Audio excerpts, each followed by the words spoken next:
The woman in cabin 10 book by Ruth Ware. क्या आपको रहस्यमयी कहानियां पसंद हैं? वो कहानियां जहां हर मोड़ पर एक नया राज खुलता है, जहां आप अपनी कुर्सी से चिपके रह जाते हैं और रात भर सोचते रहते हैं कि आगे क्या होगा। अगर हाँ, तो आज मैं आपको एक ऐसी ही नाव पर सवार करने वाला हूँ, एक ऐसी रहस्यमयी यात्रा पर जहां हर लहर के साथ डर और सस्पेंस बढ़ता जाएगा। हम बात कर रहे हैं रूथ वेयर की धमाकेदार किताब the woman in cabin 10 inch की। कल्पना कीजिए आप एक लग्जरी क्रूज पर हैं, खुले समुद्र में, जहां दूर दूर तक सिर्फ पानी और आसमान है। सब कुछ परफेक्ट लग रहा है, लेकिन तभी आपकी नज़र केबिन 10 से एक महिला को समुद्र में फेंकते हुए देखती है। आप चिल्लाते हैं, मदद के लिए पुकारते हैं, लेकिन कोई आपको सुनता नहीं। और फिर जब क्रू लिस्ट चेक की जाती है तो केबिन 10 में कोई महिला दर्ज ही नहीं है। क्या आपने वाकई कुछ देखा, या यह सिर्फ आपका भ्रम था? यही है the woman in cabin 10 inch का रोमांच। यह किताब आपको सोचने पर मजबूर कर देगी कि क्या हम अपनी आंखों पर भरोसा कर सकते हैं, खासकर तब जब हमारी अपनी मानसिक स्थिति डावाडोल हो। तो तैयार हो जाइए, क्योंकि यह सफर आपको कई चौंकाने वाले मोड़ दिखाएगा। Introduction. The woman in cabin 10 inch एक मनोवैज्ञानिक थ्रिलर है जो एक पत्रकार लो ब्लैकलॉक की कहानी बताती है। लो एक ट्रैवल मैगजीन के लिए काम करती है और उसे एक नए exclusive luxury cruise the Nordic light के उद्घाटन समारोह को कवर करने का असाइनमेंट मिलता है। यह क्रूज उत्तरी सागर में एक हफ्ते की यात्रा पर है। लो पहले से ही एंग्जाइटी और डिप्रेशन से जूझ रही है, और इस ट्रिप से ठीक पहले उसके अपार्टमेंट में एक डकैती भी हो जाती है, जिससे उसका मानसिक संतुलन और बिगड़ जाता है। जहाज पर सब कुछ आलीशान और शानदार है, लेकिन लो का मन बेचैन है। एक रात उसे अपने केबिन के बगल वाले केबिन 10 से कुछ अजीब आवाजें सुनाई देती हैं। और फिर उसकी आंखों के सामने वह देखती है कि केबिन 10 से एक महिला को समुद्र में फेंका जा रहा है। लो तुरंत इस बारे में क्रू को बताती है, लेकिन जांच करने पर पता चलता है कि केबिन 10 में कोई यात्री दर्ज ही नहीं है। क्रू लिस्ट में भी कोई मिसिंग पर्सन नहीं है।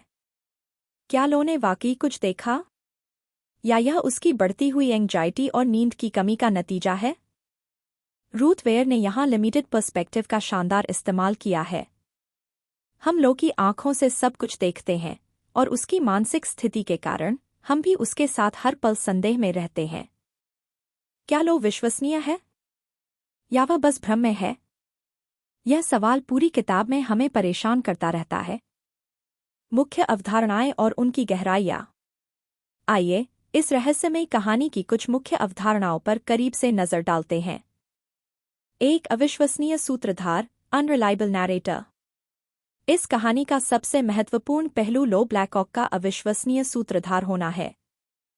लो की मानसिक स्थिति अस्थिर है, वह एंग्जाइटी से जूझ रही है, एंटीडिप्रेसेंट ले रही है, और नींद की कमी से भी परेशान है।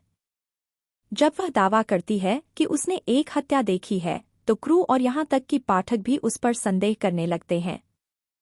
उदाहरण, मान लीजिए आपका कोई दोस्त जो हमेशा तनाव में रहता है, अचानक आकर बताता है कि उसने एक एलियन को देखा है। आप शायद तुरंत उस पर विश्वास नहीं करेंगे, भले ही वह सच कह रहा हो। लो की स्थिति भी ऐसी ही है। यह हमें सिखाता है कि धारणा कितनी आसानी से वास्तविकता को विकृत कर सकती है, और कैसे मानसिक स्वास्थ्य हमारी समझ को प्रभावित कर सकता है। 2. भेद्यता और अकेलापन, वल्नरेबिलिटी एंड आइसोलेशन। समुद्र के बीचों बीच एक क्रूज पर लो पूरी तरह से अलग-थलग और असुरक्षित महसूस करती है।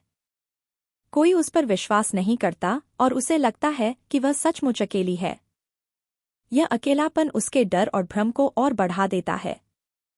उदाहरण, एक नया शहर, जहां आप किसी को नहीं जानते, और आप किसी परेशानी में पड़ जाते हैं।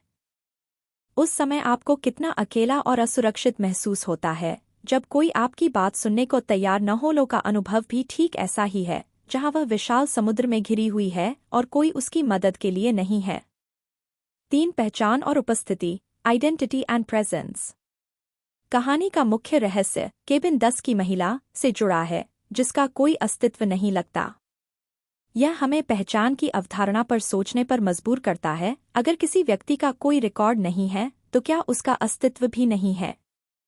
उदाहरण, क्या आपने कभी सोचा है कि अगर आपका कोई भी सोशल मीडिया अकाउंट या सरकारी पहचान पत्र न हो, तो आपकी ऑनलाइन पहचान क्या होगी?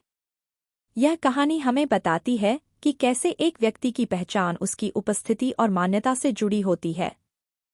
4. झूठ और धोखे का जाल, web of lies and deceit. जैसे जैसे लोग अपने देखे हुए सच की तह तक जाने की कोशिश करती है, उसे पता चलता है कि क्रूज पर हर कोई कुछ न कुछ छिपा रहा है। झूठ और धोखे का एक जटिल जाल बुना गया है, जिससे सच्चाई को उजागर करना मुश्किल हो जाता है। उदाहरण, एक परिवार या दोस्तों का समूह जहां हर कोई एक छोटा सा राज छिपा रहा है, और फिर जब वे राज आपस में जुड़ते हैं तो एक बड़ा रहस्य सामने आता है। यह हमें दिखाता है कि कैसे छोटे छोटे झूठ एक बड़े धोखे का रूप ले सकते हैं। 5. Perception versus reality. इस किताब में यह केंद्रीय विषय है। क्या लो ने वाकई हत्या देखी थी, या यह उसकी मानसिक स्थिति का नतीजा था? यह सवाल पूरी कहानी में हमें घेरे रहता है। वेयर हमें यह सोचने पर मजबूर करती है कि हमारी धारणाएं कितनी आसानी से वास्तविकता बन सकती हैं, और इसका उल्टा भी। उदाहरण, आपने कभी किसी परफ्यूम की खुशबू महसूस की हो और तुरंत आपको किसी व्यक्ति या जगह की याद आ गई हो, भले ही वह व्यक्ति या जगह वहां मौजूद न हो। यह हमारी धारणा की शक्ति है। यह कहानी हमें इस बात पर जोर देती है कि सच्चाई कितनी सापेक्ष हो सकती है। वास्तविक जीवन में अवधारणाओं का अनुप्रयोग। ये अवधारणाएं सिर्फ कहानियों तक सीमित नहीं हैं, वे हमारे वास्तविक जीवन से गहरे संबंध रखती हैं। 1. मानसिक स्वास्थ्य को समझना और सहानुभूति रखना। लो ब्लैकॉक का अनुभव हमें यह सिखाता है कि मानसिक स्वास्थ्य कितना महत्वपूर्ण है। यदि कोई व्यक्ति एंग्जाइटी या डिप्रेशन से जूझ रहा है, तो उसकी बातों को नज़रअंदाज न करें। हमें उनके प्रति सहानुभूति रखनी चाहिए और उनकी मदद करनी चाहिए। वास्तविक उदाहरण, अगर आपका कोई दोस्त या परिवार का सदस्य कहता है कि वे ठीक नहीं महसूस कर रहे हैं, तो उन्हें यह न कहें कि बस ठीक हो जाएगा। इसके बजाय उनकी बात सुनें और उन्हें पेशेवर मदद लेने के लिए प्रोत्साहित करें। 2. हर कहानी के दो पहलू। यह किताब हमें याद दिलाती है कि हमें जल्दी से निष्कर्ष पर नहीं पहुंचना चाहिए।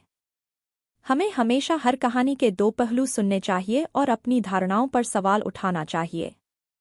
वास्तविक उदाहरण, सोशल मीडिया पर अक्सर हम एकतरफा जानकारी देखकर तुरंत राय बना लेते हैं। यह किताब हमें सिखाती है कि हमें जानकारी की पूरी जांच करनी चाहिए और दूसरे दृष्टिकोणों को भी समझना चाहिए। 3. अपनी पहचान को समझना। कभी कभी हम दूसरों को खुश करने के लिए अपनी पहचान खो देते हैं। यह किताब हमें यह सोचने पर मजबूर करती है कि हम वास्तव में कौन हैं और हमारी पहचान किन चीजों से बनती है। वास्तविक उदाहरण, कॉलेज में या नौकरी में लोग अक्सर कूल दिखने या सफल होने के लिए अपनी हॉबी या व्यक्तित्व को बदल लेते हैं। यह हमें सिखाता है कि अपनी प्रामाणिक पहचान को बनाए रखना कितना जरूरी है। 4. संचार और विश्वास का महत्व। कहानी में लो का अकेलापन और उस पर किसी का विश्वास न करना उसके लिए घातक साबित होता है। यह हमें दिखाता है कि खुला संचार और विश्वास रिश्तों में कितने महत्वपूर्ण हैं, खासकर मुश्किल समय में। वास्तविक उदाहरण, परिवार या दोस्तों के बीच गलतफहमी तब बढ़ जाती है जब लोग खुलकर बात नहीं करते और एक दूसरे पर विश्वास नहीं करते। यह हमें सिखाता है कि समस्याओं को सुलझाने के लिए विश्वास का माहौल बनाना जरूरी है। कंक्लूजन। दोस्तों, रूथ वेयर की the woman in cabin 10 inch सिर्फ एक थ्रिलर नहीं है, यह मानव मन की जटिलताओं, धारणा की शक्ति और सच्चाई की मायावी प्रकृति का एक गहरा अन्वेषण है। यह हमें सिखाती है कि दुनिया हमेशा वैसी नहीं होती जैसी दिखती है, और कभी-कभी सबसे बड़े रहस्य हमारे अपने दिमाग में छिपे होते हैं। यह कहानी हमें यह याद दिलाती है कि हमें अपने मानसिक स्वास्थ्य का ध्यान रखना चाहिए, दूसरों की बातों को धैर्य से सुनना चाहिए और हमेशा हर स्थिति के दोनों पहलुओं को समझने की कोशिश करनी चाहिए। सबसे महत्वपूर्ण बात, यह हमें यह सोचने पर मजबूर करती है कि सच्चाई क्या है और क्या हम उसे हमेशा पहचान पाते हैं।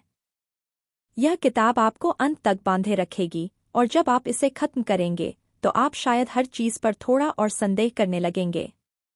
तो अगली बार जब आप किसी रहस्य का सामना करें, तो याद रखें केबिन 10 की महिला को, क्योंकि कभी-कभी जो चीज मौजूद नहीं दिखती वह सबसे ज्यादा मायने रखती है।